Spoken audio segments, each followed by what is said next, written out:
I'm Jamaica Kennedy. You guys, you are representing districts that I'm involved in. I'm a voter. I think I have a unique perspective, possibly in this classroom, in that I've been voting since '94. I have a family, 2 kids in public schools. My question really is, you guys are talking a lot about getting governments, out of my hair and everybody's getting out of involvement.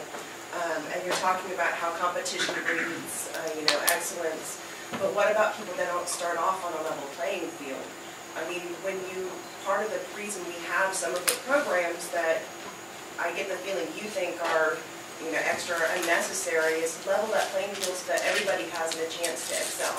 Now, not everyone will take advantage of those, but we need things to help people that are, less fortunate than others to kind of, if not completely balance, at least give them a leg up so they can compete and can become excellent. And there have been plenty of people that have proven that. So how do you respond to, a mother of 2 in school who, some days it's a struggle.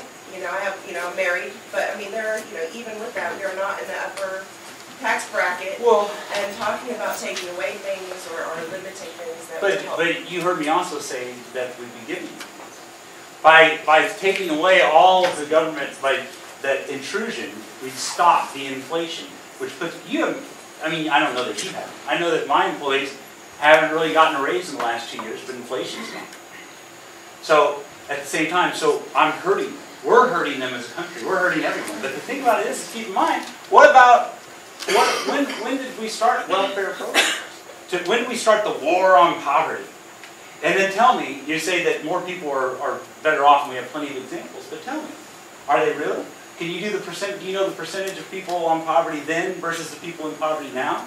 We've actually put more people into poverty. There's people that are completely fine with living off the government's poverty level. They work the system to make it as impoverished as possible. I'm not saying you are. I'm just saying that there are people out there that's fine with them. And so we've created a system of perpetual poverty that's actually hurting poor people. We're hurting poor people by having too much of this. We're going to help you. There has to be a time where you stand up and say, because that's the thing with schools, that's the thing with education. If everything, don't worry about it. Government's got it. Government's got my back. Well, the government shouldn't have your back. It's not the role of government to have your back. It's the role of government to make an even playing field so everybody can start. There's kids that come here from China and India, etc. Every year they don't speak the language, whatever. They get an education, they excel, they become the top of their class, they go to college on a scholarship, they do all these things. But they pull themselves out, they pull others around them out. But what I'm saying is, I think then that comes to the bottom line. Because I know that but it's kind of like, who's going to save the whales? Well, if there's a guy sitting here saying, I love whales, well, that guy's going to save the whales. Who's going to save the Congo? There's kids. I mean, we're over in the Middle East saying we're there for whatever reason. There's kids in the Congo that get their arms cut off. But we don't do anything about that. Who's going to help that kid in the Congo? Maybe. I hear what you're saying as well. And it poses the other question that was asked. It is an incremental movement.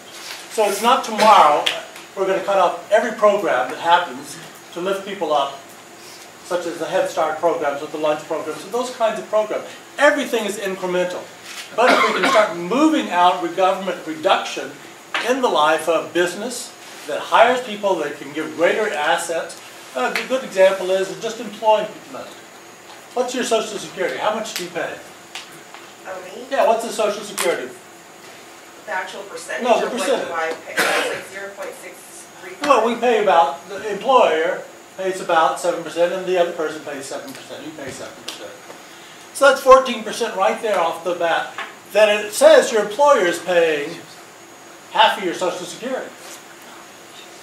He's not paying half of your Social Security. You're paying all your Social Security. We just say he's paying it. If he had that money, he could give you that money. So it's an incremental move to move forward. Government intrusion out lifts everyone up.